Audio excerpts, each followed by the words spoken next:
AskReddit by Ibul Tayarosigadin. Who won in court but lost in the court of public opinion?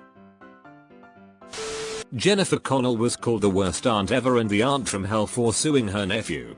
Her nephew basically jumped into her arms and the extra physical affection broke her arm. Became a really big deal when it happened. Thing is, she needed to name a person at fault for her injury for her insurance and named her nephew with his parents' permission. She wasn't actually suing her nephew, just getting insurance money so she could be treated. The lawsuit was wholly initiated by the insurance company since her injuries were being paid for by the kid's parents' homeowner's liability insurance policy.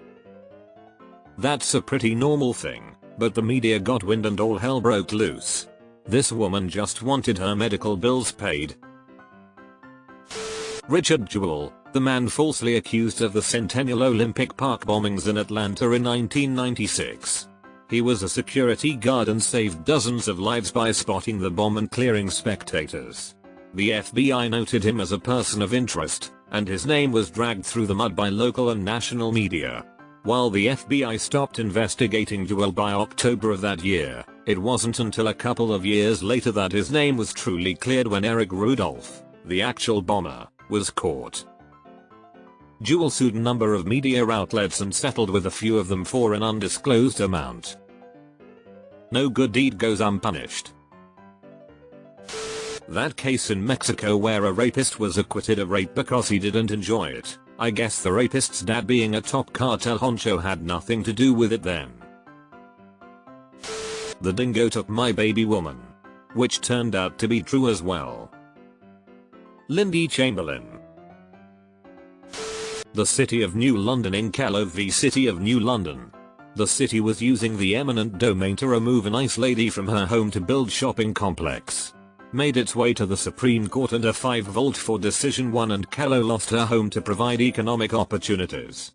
High profile case where the public sided with Callow but the courts sided with the city. Worst part, the developer skipped town not too long after the trial and now that lady's home is an abandoned construction lot as of a few years ago. Jesse Ventura sued Chris Kyle for defamation but after Chris' death the lawsuit continued and people smeared Jesse for suing a dead man's wife. Jesse eventually got a settlement. Also Chris Kyle was a notorious liar. He claimed the government stationed him on top of the Superdome during Katrina to shoot looters, which would be murder that he's just admitting to. It's amazing that his life and confirmed accomplishments are enough to write an interesting book. Why so much? O.J. Simpson. He did lose the wrongful death civil trial, but yeah sure beat the criminal rap. Casey Anthony.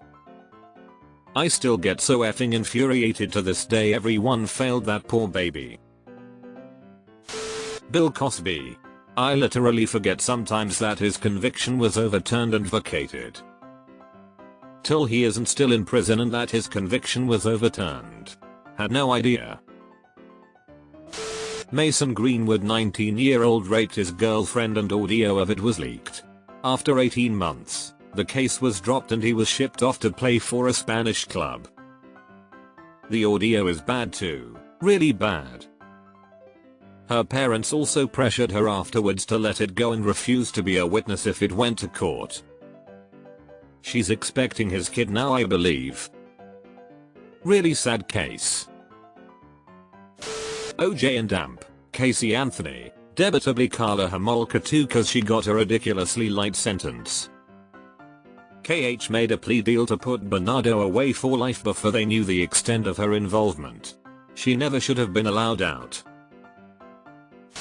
Monica Lewinsky. She won in court because she wasn't the person on trial. The power dynamics also weren't in her favor. He was her boss. But yet, we still call it the Monica Lewinsky scandal and her name is still brought up in derogatory ways after all these years. Well, if you called it the Bill Clinton sex scandal, that really wouldn't narrow it down. The woman who won a damages settlement from McDonald's for being burned by overly hot coffee. It was dangerously hot and they'd been warned before and paid medical bills by court order over other burns. But because she got a high payout over something as seemingly trivial as coffee, she's labeled litigious and dramatic. The burns were awful. And by the way, McDonald's still has coffee that's dangerously hot. They were in the news a week or two ago for another burn case. The phrase in her medical record was fuse labia to leg and the pics are online. Don't look at them. John DeLorean. He was set up by the FBI and his case is the reason for the term entrapment. He was acquitted of all charges. DeLorean needed $17 million to save his company from collapse. To this end, he spent much of 1982 desperately seeking investors for his failing company. He was approached by one such investor named James Hoffman on the 28th of June, 1982, who claimed to have a business opportunity to help save DeLorean's company. Unknown to DeLorean, James Hoffman was actually a convicted drug smuggler, who, in exchange for leniency, struck a deal with federal authorities to become an informant. The most unrealistic part of Back to the Future is a DeLorean making it to 88 miles per hour without anything falling off. Brock the Rapist Turner arguably won given his sentencing. Ethan Couch, the Affluenza Kid. Edit, I was wrong. Brock the Rapist Turner now goes by Alan the Rapist Turner. Sorry for the confusion. The explanation I heard was that Couch's sentence was in essence a trap. As a juvenile, had he been convicted his slate would have been wiped clean on adulthood. 10 years of probation was pretty much a guarantee that he'd violate it, and that he'd be treated as an adult when that happened. So on the whole was the way the judge had available to make his life as complicated as possible. Annalia. I'm sure this case is not known outside of Finland. https://en.wikipedia.org/wiki/2006_alvilla_homicide_case?w_profs_1. That article doesn't even mention the speculations about occultism and the separate case on sexual abuse allegations towards her own kids, which was later revealed to be something that the now adult kids were pressured into making up by their foster parents. A real shit show. Duke lacrosse players. Yes. Fortunately, the corrupt prosecutor trying to manufacture a case against them to gain votes long after it was obvious they were innocent, due to the racially charged local political dynamics, got what was coming to him later. Per Wikipedia, Michael Byron Nifong, born the 14th of September, 1950, is an American former attorney and convicted criminal. 2. He served as the Durham County, North Carolina District Attorney until he was removed, disbarred, and very briefly jailed following court findings concerning his conduct in the Duke lacrosse case. Primarily his conspiring with the DNA lab director to withhold exculpatory DNA evidence that could have acquitted the defendants. Imagine how terrifying it would be as an innocent college student to suddenly have the district attorney criminally conspiring with a crazy lady you don't even know to ruin your life forever. People were shitty about though. Edited to add source. https://en.wikipedia.org/wiki/Mike_Nifong. Dan White getting 5 years for killing Harvey Milk and the mayor of San Francisco. Pretty ridiculous. The Twinkie defense is what they called the reasoning behind this. My dad grew up with Dan White's sister, didn't interact much with Dan White, but said that the interactions they did have he seemed fairly mundane. Crazy how lawyers pull stuff like this off. Kevin Spacey. He didn't so much win in court, his accusers just conveniently died before trial. McMartin preschool trial. The McMartin preschool trial was a daycare sexual abuse case in the 1980s, prosecuted by the Los Angeles District Attorney Ira Reiner.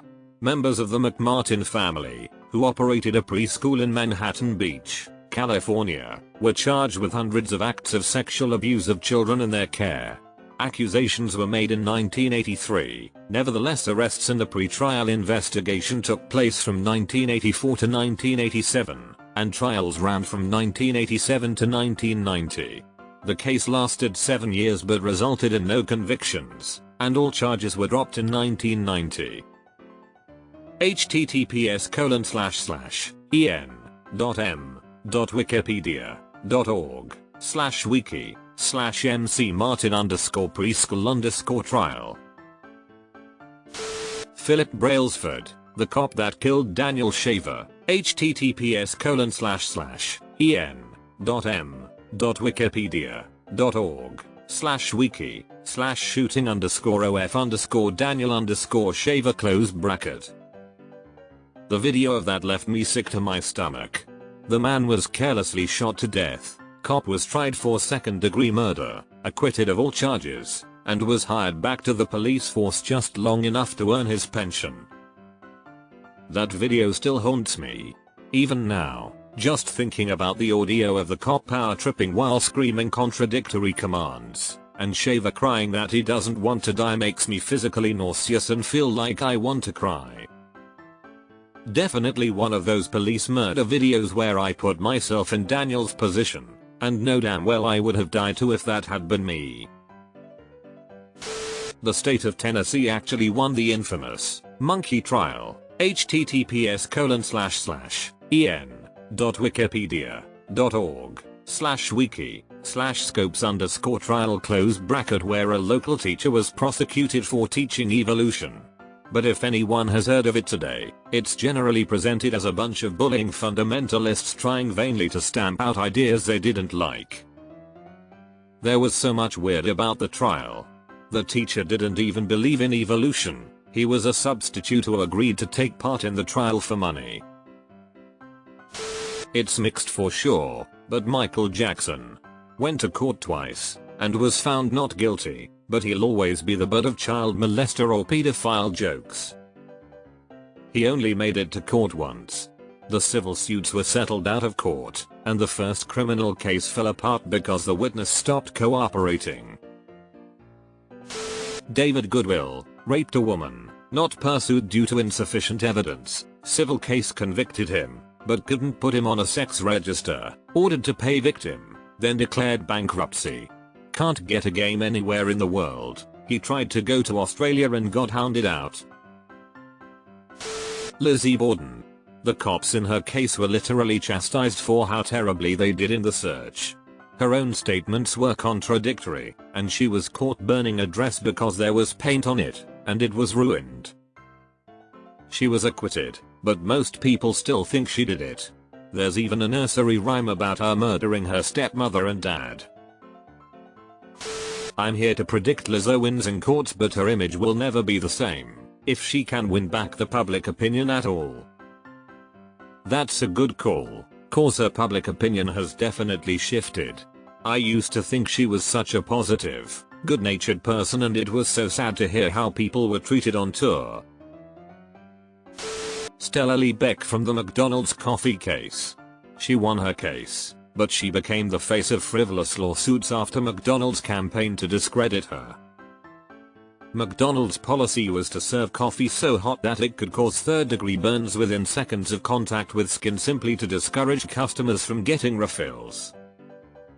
Actually, they claimed it was served that hot because many people buy it to consume at work, and that by serving it extra hot it will basically be normal hot when they begin consumption. They had been warned numerous times about serving it that hot.